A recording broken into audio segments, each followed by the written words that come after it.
We should be able to see the stream technically. All right, all right. We are live. Live with it. Let me check the YouTube stream.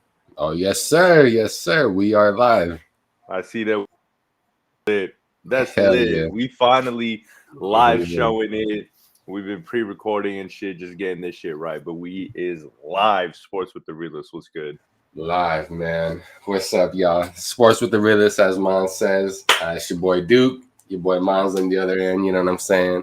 Um, we are here today to talk about Phoenix Suns beating the LA Clippers games. If I'm not mistaken, I actually think that's where you and I called it at, right? It was either Suns in 5 or Suns in. Yeah. Yeah, something around that. We probably have to go back and look, but I know for sure we weren't saying no sweep, but definitely it was 5 or 6. Yeah, definitely. And shit, they handled business. They went on the road, they handled it, and CP3 is going to his first finals ever, 16 long seasons. After 16 years, let me tell y'all, man. I'm I think Mons is a bigger Phoenix Suns fan than I am. Me being a Lakers fan, animosity towards the Phoenix Suns, but it's all right.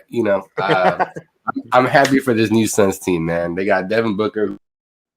They got CP3, who's a long time coming, man. Even if you don't like him, you can't, what I'm saying, not acknowledge the work that he's put in for himself, the teams he's been on, the whole NBA as a whole, you know what I'm saying? So it's good to see the man finally get a chance, to win a ring. But also some of the younger guys too, you know what I'm saying? Like a chance to kind of get a ring. Does Jay Crowder have a ring? No, he was in the finals last year though with the Miami Heat, but he doesn't have a ring. There you go. So I'm sure he's hungry for it. You know what I'm saying?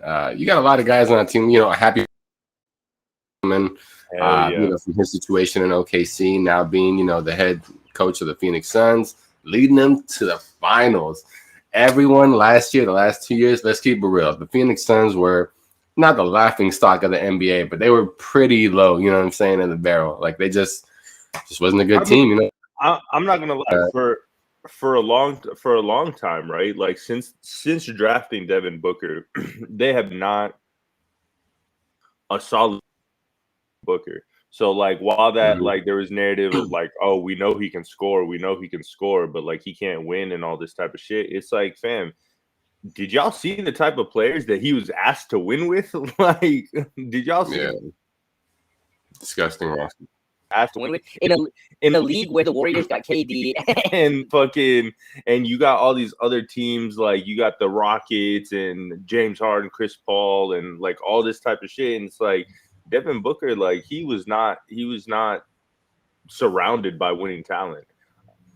And last year, I think I think the whole thing with the CP3 narrative is just like he came into a perfect situation for him where he could still be a leader, a contributor. People will get behind him, and that sort of thing. But this like notion that he like carried them to the playoffs and to the finals and shit like that, I'm like, if you look at last year, like DeAndre Ayton didn't even play 25 games because he was suspended.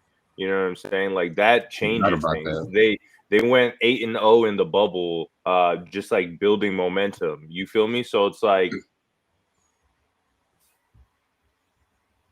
working with Sam Presti or whatever to find out a destination for himself. Like, I mean, CP said it himself in his conference finals speech. Like one of the biggest reasons he came over was because of Devin Booker. But fam, they had a young team and like really solid pieces around them. They really did. And it was putting it all together this year, really. Oubre last year, Oubre leaves. Bridges, they have Bridges to kind of step in that role, and he's been eating all year as far as defensive end and a solid 3-point shooter. And Jay Crowder was a solid signing. He was another veteran to kind of come in, give them some experience. He was in the finals last year. I'm sure people looked at that Jay Crowder signing and were like, why the fuck would he leave the Miami Heat and go to the Phoenix Suns? And now he's in the finals again. You feel me? I'm not saying Jay Crowder is the type of I'm not saying that he's the type of like star player or something that really like takes shit forward, but he's a starter on that team, and he shot like I I think on the season he shot like 40% from three. So just He shot well, yeah. So just 3-and-D guy, you could guard perimeter players on defense and knock down shots and 3-pointers and shit like that. Like, yeah, he was a solid vet presence to bring into that locker room. And then, of course, the CP3 trade. I'm not gonna lie, they definitely probably exceeded as far as being a number 2 seed, and we're hovering around the number 1 seed over the season. But yeah, I mean, we've had plenty of conversations. I'm just not here for the CP3 propaganda. Like he fucking carried this team to the finals and like has been like, they act like he's been dropping 41 every game to bring him to the final. Yeah, I get you. Yeah, he got a career signature moment, but like for the most part, like he was pretty ass in this series. You could say it's because he got COVID, health protocols, and all that sort of thing. But don't bring me up the Denver series where he had to go up against Rivers and Campazzo, fam. Like, of course, fam, you should be eating. You a fucking vet and supposedly top 5 point guard of all time. You should be eating against Rivers and Campazzo. Like. Yeah, I mean, I think it's kind of a mix of both situations. You know what I'm saying? I think it's a mix of both. Definitely what you're saying about the young players, and finally kind of getting their chemistry going. I mean, kind of like you alluded to a little bit. What we saw in the bubble last year and them going undefeated. In the playoffs just out of pure math. You know what I'm saying? It really wasn't even in their hands. We never really got to see, you know what I'm saying, kind of how they would flourish this year, just by themselves, you know what I'm saying. But I think adding CP3 was kind of that necessary, not necessary, but it was definitely that extra boost that they needed to get to this level. You know what I'm saying? So it was definitely, I think, a mix of both. I don't really think, you can tie it all to CP3, definitely, and I don't think you can really tie it all to just the young players either, because they do need that veteran guidance, But yeah, man, it's tough. I think you're right. You know what I'm saying? It's not like CP3 has been dropping 41 all year. CP3 is one of those. He averaged 16 and 9 for the season, and he played with a player in Devin Booker that averaged 27 points per game for the season. Like, yeah, you got help, fam. Like, you got somebody next to you that's able to go. He definitely wasn't the primary scorer. You feel? Yeah, you could talk about his leadership and all that sort of thing, but like, went down in the playoffs, and what did we see? Like, shit, we saw this series. We saw Booker take over. Nice. Booker dropped 40 in his debut.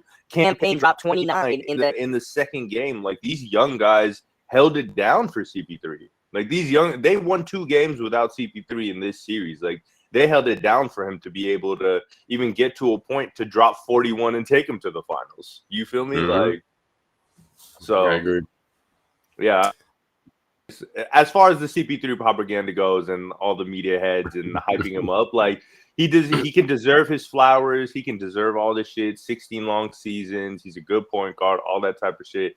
But even with all of that, like, even, for example, even with him dropping 41 in that game, like, he was doing some bullshit.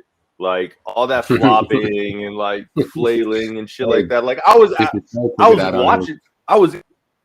watching this shit, and I was like, bruh, like, why do you have to do this shit when, like, you're hooping right now?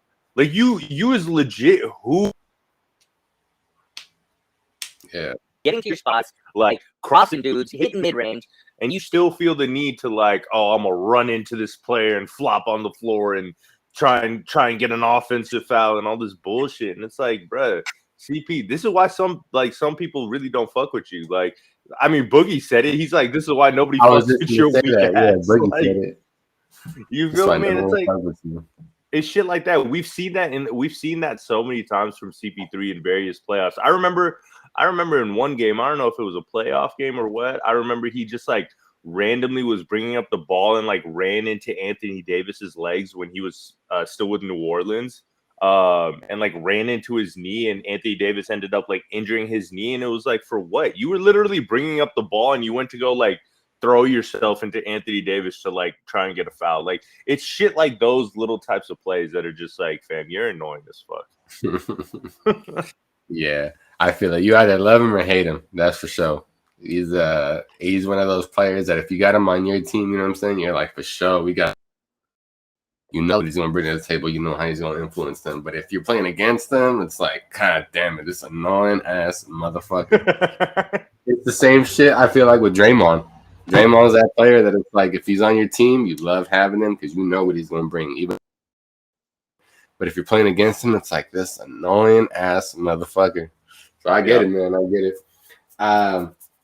I think if we're showing respect, you know what I'm saying, and recognition to the Suns players, got to give homeboy, you know what I'm saying, a little bit of recognition. Pandemic P is no longer pandemic. He has actually fulfilled his name as Playoff P. I give it to him, you know what I'm saying? He didn't necessarily go off every night, but the man went off for, I think, 4 out of 6 games, you know what I'm saying? There were plenty of games I saw where he had, stat lines of like, let me see here. Paul George, 23 points, 41 points on 15 of 20 shooting, 13 boards, 6 assists, 21 points, 9 rebounds. So, he had games, you know what I'm saying, without Kawhi, especially, and playing against that Suns team. He was, I don't want to say he did his part, you know what I'm saying? He definitely did what he needed to. I think some of the Clippers players also kind of stood up, you know what I'm saying? Also, Reggie Jackson definitely put on the show, you know, in the series. What's his name? Terrence Mann went off where he kind of had like an amazing second half. Yeah. Oh, that was last series, huh? I'm tripping. Yeah, but that was a closeout game. That was definitely a closeout game. So yeah, that was an incredible game. Yeah. Who else? I think Zubac had like one good game where he had like damn near 20 boards. So the Clippers players, they were trying to, you know what I'm saying, they were trying to keep them in the game. I think ultimately they definitely missed Kawhi. You know what I'm saying? You saw definitely the type of impact that Kawhi had on that team. And, you know, like I said, credit to the Clippers for putting up a fight, you know what I'm saying? But without Kawhi, from the get-go. So, they still had opportunities. From what I was seeing, absolutely. I'm like, as far as playoff P, as far as the playoffs entire is concerned and that sort of thing, he definitely stepped up. And like, obviously last year was just a really bad playoffs for him. Like last year was just a really bad playoffs for him. But he was definitely doing his thing. Kawhi went down and he for sure stepped up. But the only thing I will say is like, as far as talking points that have been going around, I think actually Charles Barkley was saying this on. Give it a rest. Like all great players get criticized, and I don't like this whole shit. Like, cool, congrats for changing the narrative, but all great players get criticized if you don't win, essentially. You know what I'm saying? And yeah, I think as far as him changing the narrative as a whole for this playoffs, yeah, you did your thing. But if we're talking this particular series, like when the Clippers like really, really needed you, you kind of folded a little bit. Like I'm because like obviously I went to game 4 and to game 6, right? Yeah, you would know best. Yeah. Game 4 was ugly as hell. Like that was an ugly ass basketball game. Just because it was like there were stretches where like people weren't scoring and it was just like is that the game that was like 84, 82? Yeah, bro. like yeah, that was the game that was like the game that they won like 89 to 80. I pulled up a stat for that game. Both teams shot 35% and below all game. There were only 7 threes made all game for both teams. That's disgusting. It was ugly. It was ugly as fuck. And it was like part of that was like, yo, I'm watching PG and I'm like, fam, you are missing everything. Like you're missing everything, right? But it got to a point where like quarter, there was a point in the game, I think there was like, I want to say there was like 6 minutes left, something like that. It was tied 71 to 71. Like that was it. Or it was like 71 to 70. But both teams were like right there at the end in this sloppy ass, ugly ass game, right? So now it's just like, who's gonna put it away? Like who's about to close it out? And nowhere to be found to like close out that game. It's like put the entire game behind you. Just a few buckets in that stretch would have helped your team to tie up the series in that sense. And I mean, Devin Booker wasn't having the greatest game, but he was just more so like he was getting it also in an ugly ass way. I think he ended up fouling out that He was game. the I leading remember scorer that. for that game. Yeah, he scored 25, but he 25, fouled right? out on that trash ass charge. Not to say that it wasn't a charge, but it's like if you're reviewing the play, how are you not going to call the foul before the charge even happened? That was the shit that was just like weird. But he fouled out, but he hit like the go ahead basket, and then it just came down to free throws at that point, and CP3 free throws and whatnot. But it's like there was a stretch there where it was like it was anybody's game. Like it was a game, and like The score looked like it for sure. PG could have stepped up. Reggie Jackson could have a hole after that ugly ass game. And then obviously he bounces back, goes to Phoenix, scores 41 in Phoenix. But like him scoring 41 in Phoenix, it wasn't even just the 41 that did it. Don't get me wrong. I'm never going to discredit a 41-point game. Like he scored 40. You feel me? But like Morris had like 20 something. I think Jackson had like 20 something that game. So like other Clippers players were getting involved just for the simple fact that you're scoring too. Like when you're on your game, like the rest of your teammates around you are on your game too.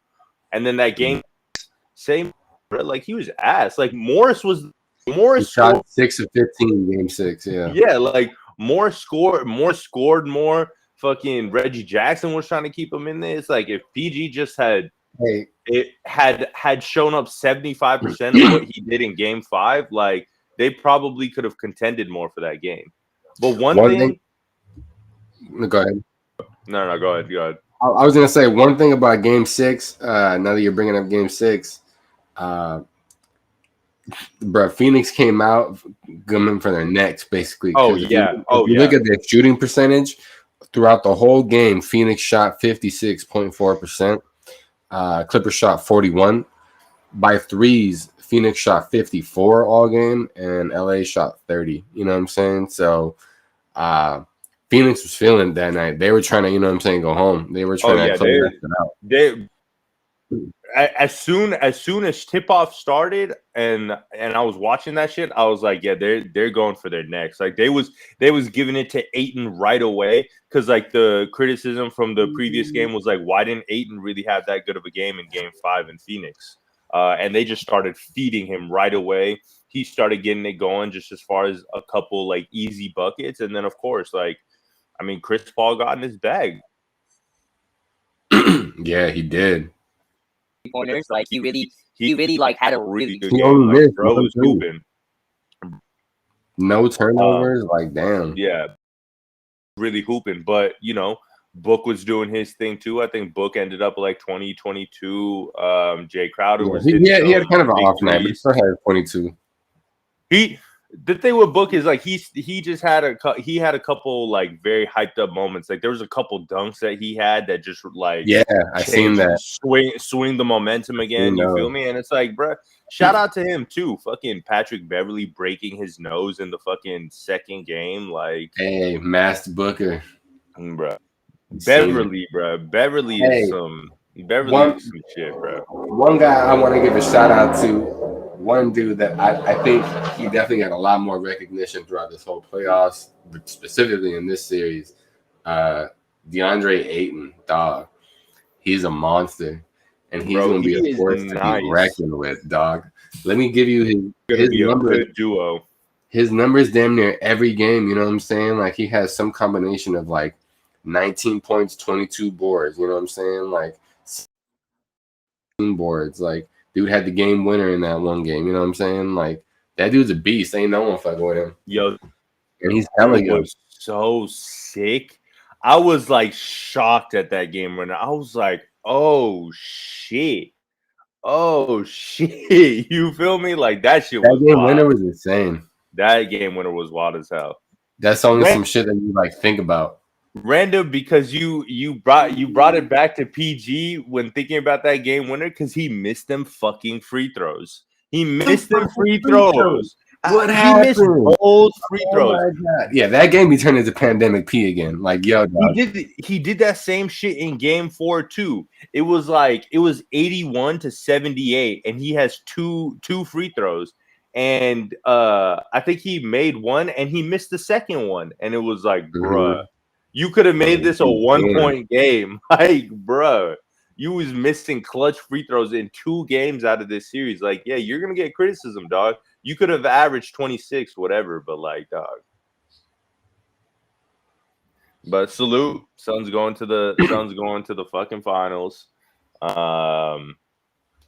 Yeah, bro, they've been balling, and bro, like I said, CP3 even mentioned itself, bro. Like this whole narrative of like book fucking empty stats and shit like that beforehand, he could score and all this shit. Like he's had a hell of a playoff run. He's had some games, yeah, like and figuring shit out with Patrick Beverley. I'm not gonna say that Patrick Beverley didn't play some good defense, but like Patrick Beverley is also fucking shit like that. I mean, you could play some better defense when you can get away with that type of shit.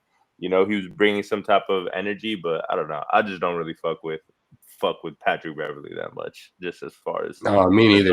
You feel me? Like I just think like that place just looked like some straight up shit where like you see in pickup games when the dude just like is hella mad he lost and he's like, man, fuck you. Like my guy, like you over here doing some pickup shit like that, like you're a bitch, bro. Like I don't give a fuck, you know what I'm saying? If you apologize after, like that's just a little bitch move, dog. Like that was that was some dumb shit because it's like, fam, you've been chirping all series.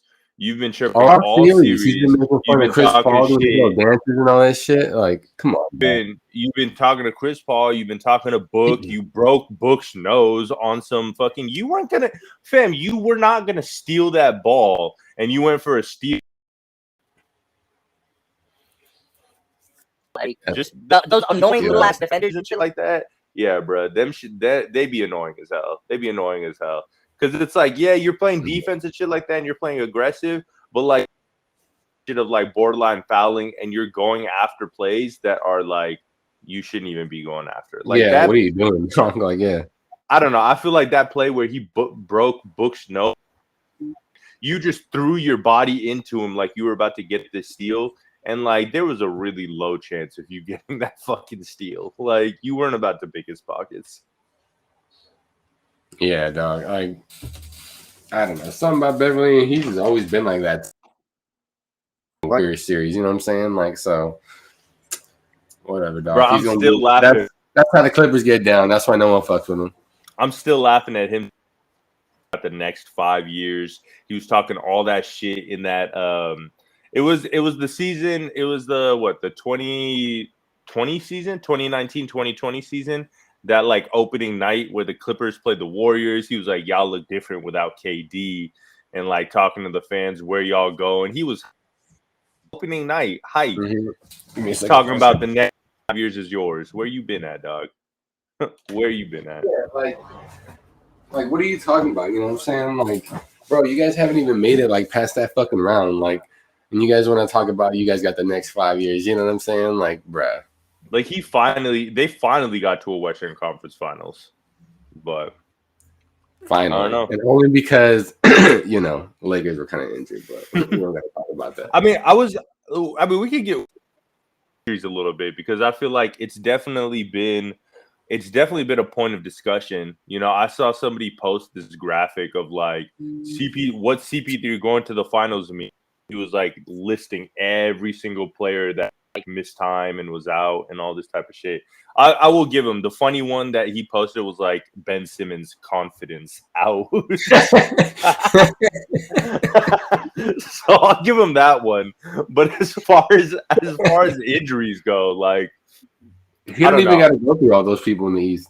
That's what I'm saying. Like, it's just like Kyrie, don't got to go through Harden. You don't have to go through Giannis. You don't got to go through Trae Young.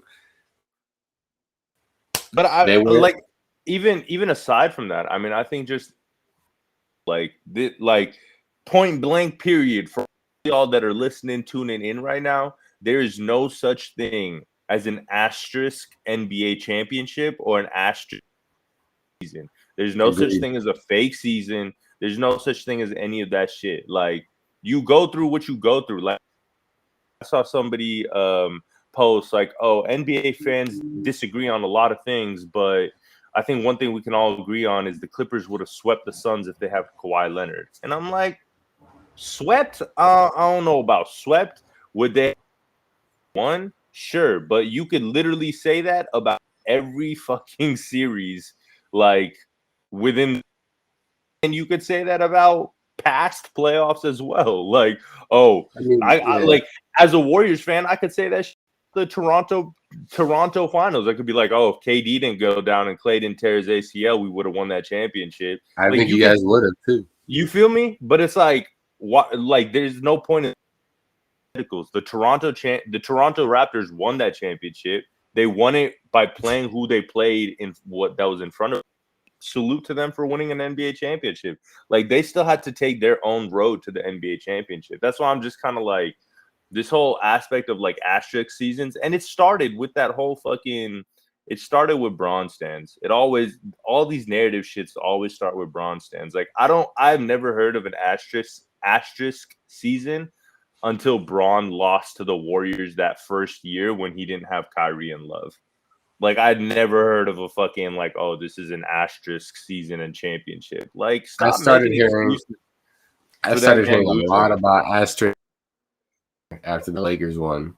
And they were like, oh, it's a Mickey Mouse chip. You guys got an asterisk. It's a bubble. Everyone didn't even get a fair shot. Fuck all that shit. We won. That's what I'm saying. That, like, that too. Like, I would never call it. Like, you could call it Mickey Mouse bubble. You can call it. And like, did the Miami Heat deal with injuries? Sure. But at the end of the day, like, they both made it to the finals. The Lakers played who was in front of them, and they won. Like, it is what it is. Every championship is a championship. If you want to start going out and discrediting injuries and all this type of shit, we could go back. We don't even have to go back all the way to the 80s and 90s. We could just look back at the 2010s until now, and probably every single season we could find like, oh, if this person didn't get injured, the outcome would probably be different. If this person didn't get injured, the outcome would probably be different. Like, you could do that every year, fam. Just save your fucking breath and enjoy the basketball that's in front of you. Like, you know, fans that are not comfortable. I get it. Y'all are upset, but it's like, it is what it is. Like, players get injured, and it's like, you could say it's because of the shortened season. You can say all those other things, but like, some of it too is just like, injuries are just happening. Like, some freak injuries are just happening as well. Like, I don't think you can blame every injury on the shortened season. Definitely not. Yeah. And shit just happens. Yeah, and at the end of the day, like, all the NBA players and the Players Association agreed on this season, right? Like, it's not like we haven't seen lockouts before when they can't come to an agreement. This year, all the players agreed upon it, what the schedule looked like, and all this type of shit. So it's like, you can bring up like and all this shit, but it's like everybody agreed to it, and like, or a majority agreed to it, and that's what it comes down to. But injuries suck. But unfortunately, right, unfortunately, yeah, it fucking sucks when they happen, but they do happen, man. So, when is the Hawks Bucks next game? Yeah, I think they bro, and that shit too. Like, if Trae Young is back, it's going to Game 7. Oh yeah, for sure. Back. I'm wondering if Giannis is coming back. I don't know, man. A hyperextended knee can fucking hurt. You know what I'm saying? Yeah. I've actually had that happen to me. So it's like, that shit can hurt, and it could take a while, you know what I'm saying, depending on how bad it is. But we'll see. I think that's what happened. He tried coming back from it pretty soon, and he was out within like 10 minutes. So I think AD was his groin, right? I thought it was his groin. I don't know. Someone hyperextended it. Who it was. It looked like they had like, it was Embiid. That's who it was. Embiid had hyperextended his knee, I think. And it looked like everyone was scared. He was like on the ground hurting, you know what I'm saying? Yeah. I think he missed like a few games, and he came back after. So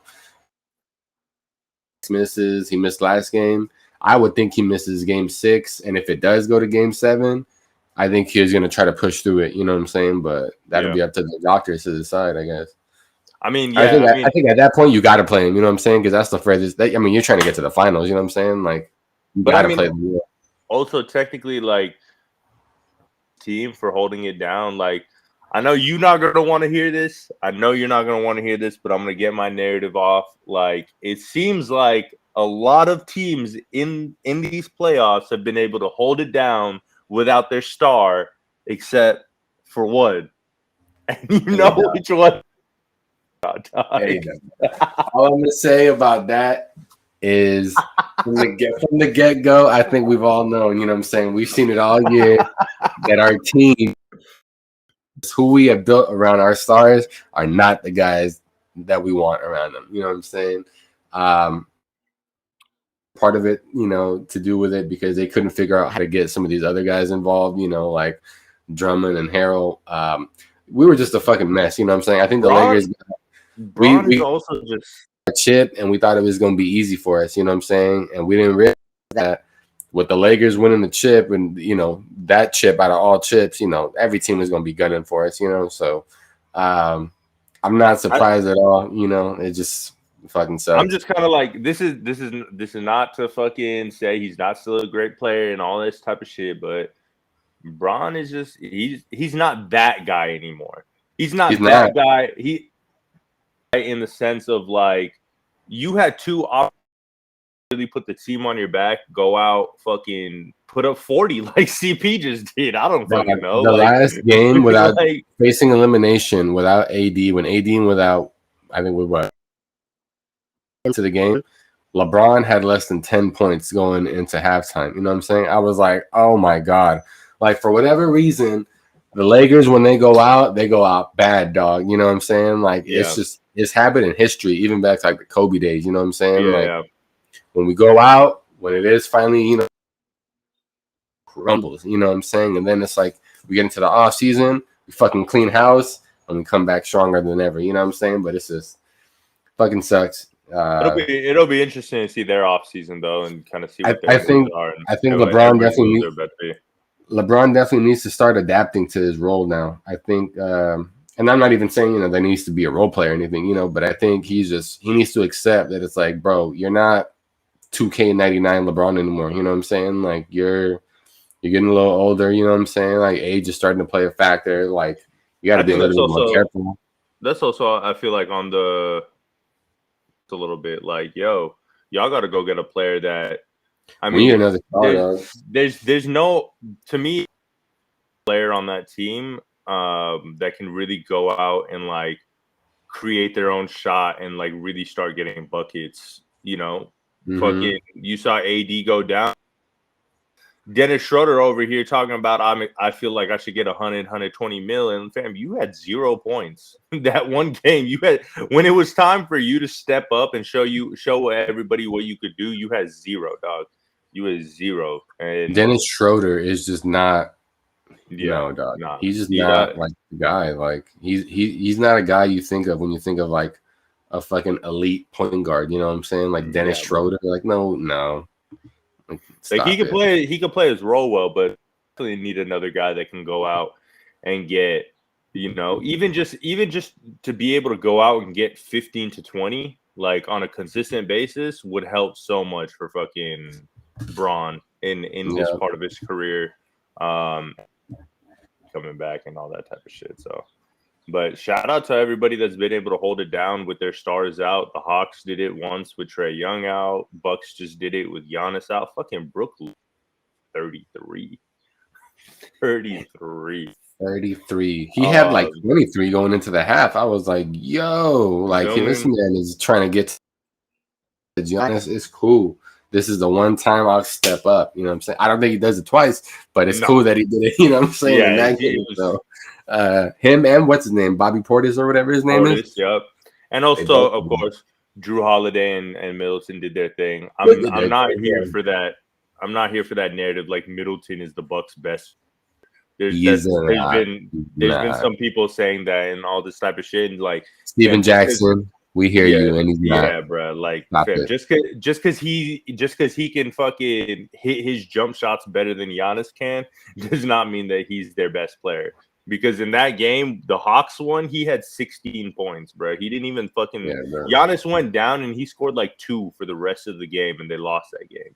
And so until this series or even the end of the last series, he was nowhere to be found. You remember, like he was kind of like not. It looked like his confidence wasn't all there. You know what I'm saying? This is like he be having these games where it's like, all right, he just scored 38, and the next game he comes out, he might give you 13, and it's like, what the fuck, bro? You just scored 38, dog. Like you streaky, dog. I can't even get 20 from you in the game. 13, like it's just like you be having these wild streaky ass games. You can't call someone that has these wild streaky ass games their best players. Like since that no bag shit, like I remember that tweet that went viral that like Giannis has no bag and shit. Like okay, but like bruh's been hooping. He's been having like consistent 30 and 10 games since the Nets series. That's the difference between him and Ben Simmons too. Is that Giannis don't care if he ain't got no bag. You know what I'm saying? Like he knows what he can do, and he knows that he can still probably overpower. You know what I'm saying? So like I seen this tweet that it was like, you know, Giannis might airball a shot or something like that, but on the very next drive, he's gonna come down and dunk on your ass. You know what I'm saying? Like that's just who he is. Whereas Ben Simmons ride it back on defense too. Exactly. Ben Simmons will miss a shot, and my guy won't take a shot for the rest of the game. You know, and it's like, what are you doing, man? Like I don't think we talked about some Magic, bro. Like I don't think we ever talked about that play where he fucking passed up that dunk on Trae Young to pass the ball was some of the wild I feel like I've ever seen in basketball. Crazy. No shit like that where it's like you have a wide open, all you have to do is jump. Like all you have to do is jump, and you would score that. Like, that's some real fucking fear, man. That's some real mental block, man. So you know that shit's crazy. I hope, and I mean, I think he confirmed it. You know what I'm saying in his post conference after that game with his just the way he was talking about his game and his lack of improvement and shit like that. So it's definitely a mental block. You know what I'm saying? I hope that he talks to the right people this offseason. I hope they get him right because I hope they get Doc Rivers out of there. Yeah, he's not the guy for him. I mean, you saw how Doc Rivers talked about him. He ain't the coach for him. So he's not the coach for him. If they're gonna keep Ben Simmons, they got to get rid of Doc. And Doc is just like, fam, I think it might be over for not over for you, dog, but it's like that little Celtics ring that you're holding on to. Yeah, like you tried this a few times, dog, and it ain't working. It ain't like nowhere else. The Clippers, you've been like he's been with the Clippers and just below them, dog. Like that's so crazy to me. Like, damn, over and over again, you have all these leads, whether it's a series lead or a game lead, and you just blow it. Just collapse. And I'm like, fam, how have you and like try to find the error of your ways? You know what I'm saying? Like, you just keep letting it happen. Like, we saw it this year with Philly. You know what I'm saying? So it's like, dude, at a certain point, Ty Lue takes over this year and they go to the conference finals. Even with Kawhi going down, they went to the conference finals. They took out the number 1 seed. And they were facing elimination on a lot of games. You know what I'm saying? So yeah, people thought the Clippers were done on the Mavericks series. Yeah, they went down 2-0. And it's like, look at them going to the conference finals. So yeah, Doc, you got to look at that and be like, well, what the fuck was I doing? Because I pretty much had that same team. See something that Doc ain't seeing, obviously. So we'll see, man. But it'll be a fun NBA Finals, no matter who gets in. Hopefully, we find out. It sounds like we'll find out definitely by the end of this weekend. Game 7, I'm sure will be today, Friday. If Game 6 is tomorrow, Game 7 will probably be Monday. Yeah, I would think Monday. Yeah, so we'll see how Game 7 or Game 6 goes. You know what I'm saying? Whether we Bucks Suns or Suns Hawks, and then we can definitely discuss our predictions at that point. You know what I'm saying for the series. I think Phoenix definitely. They got some time to enjoy it. They got some time to rest. But if I'm knowing the Suns, and if I am the Sun, I'm getting right back to work after a few days. Oh yeah, for sure. Can't get I feel like. If it's Suns Hawks, that's gonna be some shit. If it's Suns Hawks, that's gonna be some wild. Shit. I think that'll be fun though, because it'll be mad fast paced, hella young dudes. Very fast paced. But the The Bucks will be. I think the Bucks will be way more challenging for the Suns. Way more challenging for the Suns as far as containing Giannis and kind of the rest of his cast. But hopefully speedy recovers to Trey. Whoever makes the finals, I want to see either Giannis back in the finals or I want to see Trey Young back in the finals. So hopefully they can make a solid return. Yeah, definitely. Well, shit. We'll have to wait and see what this series entails of. But you guys let us know what you think. So whatnot. What do you guys think? You know what I'm saying? What do you guys think of the Suns series? Do they deserve to be there? Should the Clippers should have taken it? Who's going to come out on top between the Hawks and the Bucks? Golden question. Who's going to win the NBA Finals? Who's going to be the champion this year? It's definitely going to be a new champion, someone we haven't seen. There's going to be new people to crown, but it's exciting. I don't want to say we're necessarily passing the torch to anyone. It's an exciting year in the NBA for sure, and it's a different year. So it's definitely a different year. Shit, man. Well, definitely a different year. Till next time, you know what I'm saying? We'll tap in with all you guys do. Make sure you guys subscribe, you know what I'm saying, to the channel. Comment what you guys think, leave a like. And until next time, this is Sports with the Realist with your boy Duke. And it's your boy Mons. Gang shit. You already know.